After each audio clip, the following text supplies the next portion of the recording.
It's time to get free, stay present, and move forward. More importantly, have you let your health slide a little bit? Maybe you relaxed a little bit during the holidays, put on a couple extra pounds, maybe your energy's dropping, and you're saying to yourself, I want to get healthy in 2024. Well, I am joined by Dr. Philip Mach here, and we're going to talk about that on this very exciting episode. It's time to get healthy.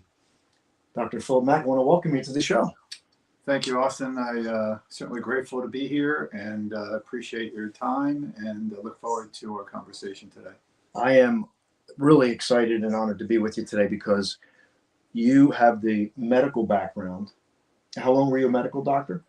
I was a medical doctor for 20 years. 20 years. Yes. And we're going to get into the whole story. Of course. 20 years medical doctor. So first of all, I want to welcome in our live audience.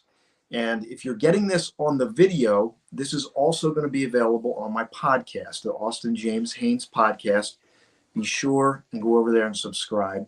And if you're in the podcast, check out the living room here. We're sitting in Dr. Phil's living room. I made a point to get my podcast on the road. We got plants behind us. He's got chickens in the backyard.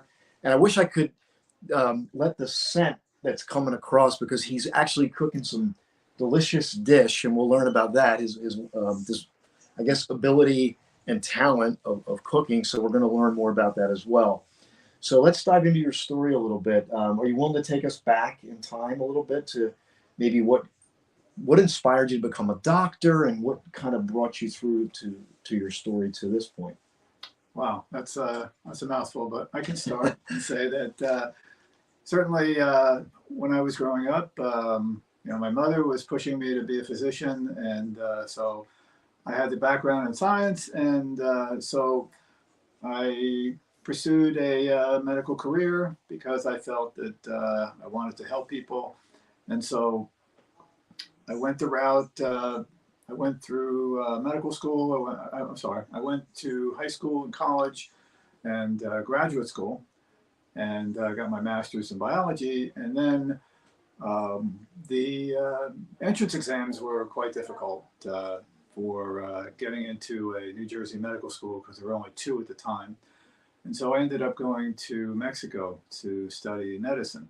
And so my experience was that I learned Spanish, and that after several years, I was able to get back into the U.S. system, and I went through Corpus Christi, and then I ended up back in New Jersey and did my residency and training. So in short, I did 20 years of practicing medicine, and ill for a pill mentality, practiced pulmonary, internal medicine. Wow, wait, ill for a pill. I never heard that phrase. Ill for a pill. Ill for a pill mentality. You go to your doctor, you spend 15 minutes, and you get a prescription for something. And it's easier to write a prescription for something to treat your symptoms, rather than take the time to go over what goes on in your life and how to really get rid of and how to heal yourself.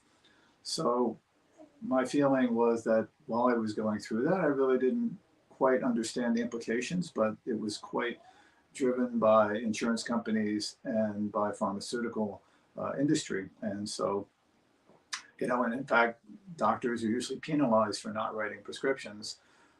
And so, be that as it may, I did that for 20 years. And at the same time, my life was unmanageable, because usually the life of the doctor, you're on call 24/7.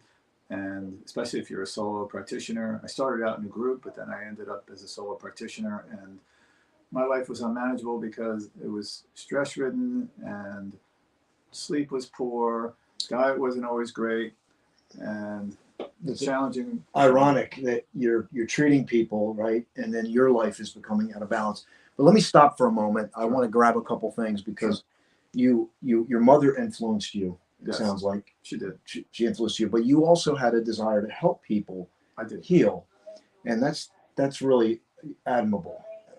To be thinking about that, which got you into medicine, and then you go on this journey. You follow all the steps that you kind of blazed your own trail there too by going to Mexico. That was different, but you stayed true to your desire to become a doctor. I did. And then I'm wondering, was there a point during that when you called it ill for a pill? Was there a moment that you remember where you thought, wow, this just doesn't feel right? Do you remember when that happened? Absolutely. Throughout my practice, I would see people and I say, sometimes I feel like I'm just pushing medications because people would have a whole list of problems. And Dr. Hyman has a joke and he says, I'm a holistic doctor because I take care of a whole list of problems. But the thing is that so yes, it felt, people were just coming in, they just wanted their scripts. They didn't want to hear about anything else. There was a time I was working with other people who had more holistic intentions and they just didn't want to hear it. They just wanted the quick fix. And so, and that's not what I went into medicine before because people really weren't getting better. They kept coming back with the same issues. And until I really understood, or at least I thought about it more, which actually propelled me to want to pursue alternative medicine and functional medicine, that I really didn't understand like why things were happening. And so several years later, I decided to, after going through some personal health challenges of my own, depression, ADHD, and irritable bowel, I managed to heal myself with alternative lifestyle. Wow. And also with, targeted supplements and food because food is medicine. And yeah, I want to jump in because this is one of the things that always struck me, and I have no medical training like you do, but I always used to say the Hippocrates quote, right, which is do no harm. Well, what's the other one? Heal thyself. There's one more that I always focus on, and that is let food be thy medicine. Right. And I always wondered that because doctors take the Hippocratic oath, right, and here you're following this traditional way to help people heal, but then you're getting unwell, right, and now you have your own issues. And it's ironic how and I believe like with the work with Flashpoint is like you're through that pain is where you find your purpose. So what you thought your purpose was, you got into pain, and now it transmuted. So I want to talk about that, but I don't want to miss this, and maybe we can answer this. I'm curious. This just came to me of the type of people that you attract now versus the people that come to you as a doctor saying, I did all the wrong things. I made all the wrong choices. Now you fix me, right? Versus people that come to you now. I'm wondering if there's a difference in the people that you're attracting. Well, it's not really doctor's fault, and I'll just digress a minute. It's not really because that's our training. Our training was, Right. You get a bunch of symptoms and then you prescribe something, and that was brought about by the whole revolution in the 60s and after World War II, when they found antibiotics. And so the whole, pill mentality was really brought about, and training, everything subsequently followed that because they felt that was the way to go, with training doctors to prescribe different types of medications, whether it be for infections or for high blood pressure, et cetera. So the feeling is that the patients now are different because they may have been through a lot of different things. They may have been to various doctors. And, when present medicine, you have a GI problem, you go see a gastroenterologist. You have a head problem, you go see a neurologist. You have a muscle problem, you see a muscle doctor. So it's all these things that are branched and broken down into different fields. And so the role, or certainly the value of functional medicine, is that it takes into account the whole person. You ask the questions as to why, not just what. And so you really want to dig deeper and dig into the roots to find out really what's going on. And, depression is not a Prozac deficiency. It could be, due to difficulties with, could be a deficiency. It could be due to leaky gut. It could be due to, nutrient issues. It could be to any number of different things where, and so therefore the whole thing of fixing somebody's biology is where functional medicine comes in. Yeah, let me pause for a minute because I want to get your title. Because before you were MD, Right. Now you got a whole list of consonants after your name. Right. What would you call yourself? If somebody asked you your title today. So I'm a functional medicine, nutrition, lifestyle coach and practitioner, and a certified functional nutrition lifestyle practitioner, FNLP. And so, as a coach and a practitioner, I can, see people and meet people where they are in their health journey and try to help them establish, or at least to get to where they want to go. And everybody's going to be different. And I think the unique thing about functional medicine is that it's individual. And so you have to take into account individuality as opposed to just putting everybody in a protocol where they just get treated, according to some insurance company. That's a really good point. And I want to stop for a minute and point out that what I like about what you're saying is that this has depth. You're not just looking at the surface of like the symptom mentality. These are the symptoms and this is the protocol. You're going, let me understand you. Okay. What is your sleep patterns? What are you eating? You're really digging to understand the individual as a person. And then you're not limited to protocol. You Right. can use your intuition. You can use your clinical background. You can use your holistic background, Right. and really kind of tailor something for an individual. Is that right? Is that what you? Absolutely true. Yes, Yeah. That's what we do. We help people to, meet them where they are and kind of go and say, okay, well, let's work on your mindset. Let's work on that. Let's, look at nutrition, look at sleep, look at your circadian rhythms, look at stress management. So all these things play a role into your overall health. And certainly other things, you need connection, you social community, you need love and purpose. And certainly all these things can affect you as well. So it's really not just one thing, but it's kind of a whole global situation. It's a recipe. It's a recipe, right? It's a recipe. It's like a recipe, right? We were talking about this on the other podcast, but what are you most excited about today in your work and in your personal, like what gets you up in the morning? Like, what do you think about when the day goes? Like, what do you get excited, enthusiastic about? Well, I think that, mindset is important. I get excited because it's another day, it's another opportunity, it's another day to grow. And so, my mornings start with, journaling and meditation. So I will, do 5 or 10 minutes of meditation, and then I will do some journaling, whether I use a certain app or whether I use the 5-minute journal, which looks at certain things, and I do, it's a 3-2-1 situation. 3 things I want to be grateful for, 2 goals, and then 1 affirmation. So okay. I like the like fact that, 3, 2, 1. And it's not, when you talk about gratitude, it's not just a checklist. It's some people call it vitamin G, but it's kind of like what I say, it's really how you feel. Yes, so you really want thank to you. feel the gratitude. It's not just Thank a you. checklist. So I what are the appreciate things that you that. really want to have as far as gratitude? What do you feel? And you really want to get that sensation, because that makes a big difference. And if you do this, journaling, and you get your proper mindset for, several days, several weeks, you get the habit, and it really makes a tremendous difference in your life. So I want to get people to know how to contact you, and then I have another question for you before we wrap up here. What's the best way to contact you? Well, you can go through either my website, which is livefunctionally.com. Livefunctionally.com. You want to Right. let's spell that out for people on the podcast. Livefunctionally.com. And that's because, we want people to be more functional in their lifestyle and what they do on a daily basis. That's why I came up with that name.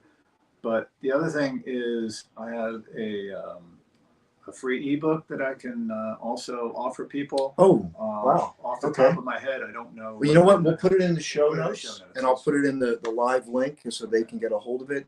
Right. And so it's livefunctionally.com. And what's the Right. name of your free ebook? The name of the book is 10 Steps to Eliminate Brain Fog. And so, Okay. I feel that, one of the programs that I have is to increase your resilience, and it's called the Digest, Sleep and Energize program, and it's a 6-week group program.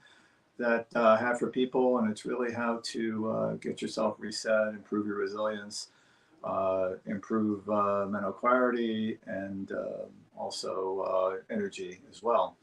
So there are different points, improve your digestion, improve your sleep, improve your energy, and there's different ways that you can do that.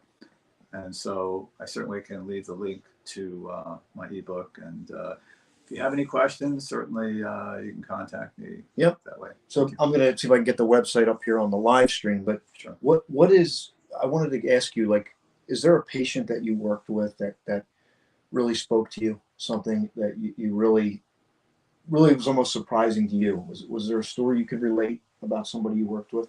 Well, one of my clients who had insulin resistance and also had other issues like ADHD and had sleep issues and energy issues. And so after going through my program, they were able to lose weight, they were able to sleep better, they were reducing their reliance on sugar, and they just felt overall better, and they were able to function at a higher level. Did they cure the insulin resistance? Was it? They were working on it, and their numbers were better, and as further coaching goes, at one point in time we may be able to get her off of medications, although it really depends on what the patient wants. If the patient wants to get off the medications, that's something we can shoot for. If they want to have less of a reliance on their medications, that's fine. But there are certainly things that show, or at least research to back, that people can get off their medications if they have insulin resistance or diabetes, type 2, by losing weight, by improving their lifestyle.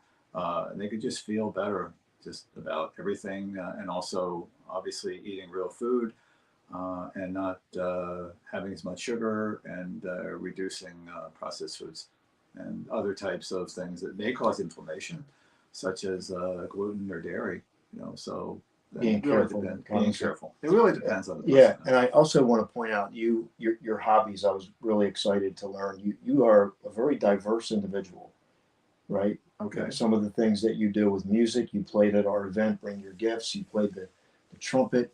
You like to cook, right? Yes, I like to cook. And you're also a basketball referee, right? I'm an official in basketball and official in baseball, umpire in baseball. Wow. And, so yeah, I try to keep it well-rounded, so I never get bored, and always believe that I have the opportunity to interact with people on a daily basis, and that's what it's all about: connection, and just being kind, and trying to help serve others.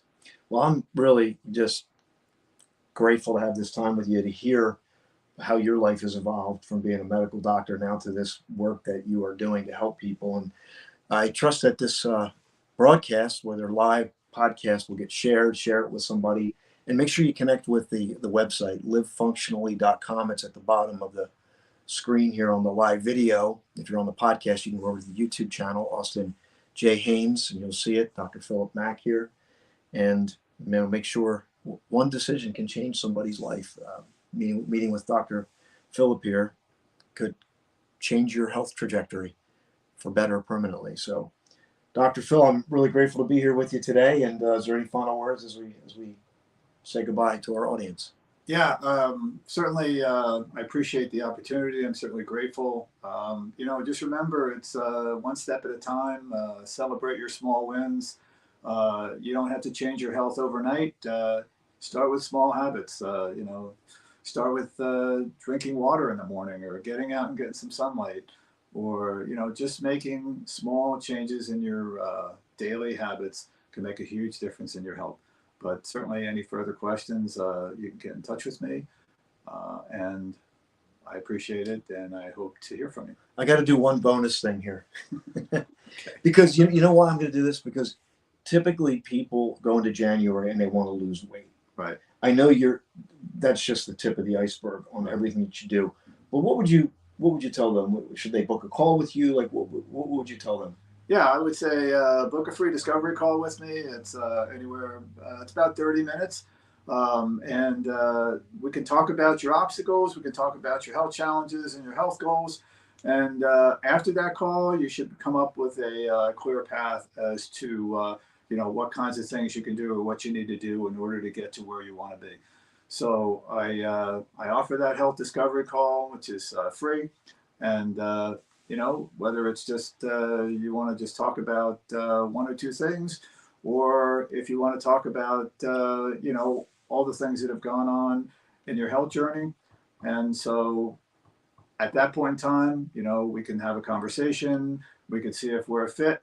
And if we choose to work together, then I'm certainly open to helping you and helping you achieve your goals and overcome your obstacles and your health challenges.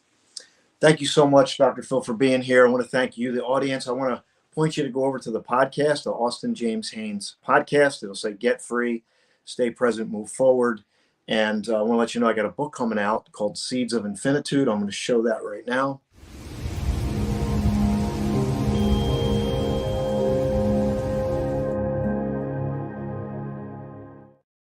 And this is a listener-supported show, so I would invite you to go over, and without giving any economics to it, you could just go over and download an episode, follow the show.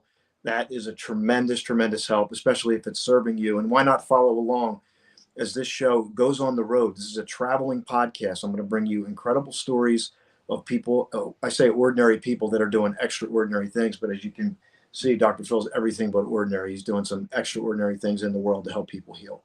So make sure you connect with Dr. Phil. Make sure you follow the podcast. And I look forward to seeing you next time on the Austin J. Hames podcast. Bye for now, everybody.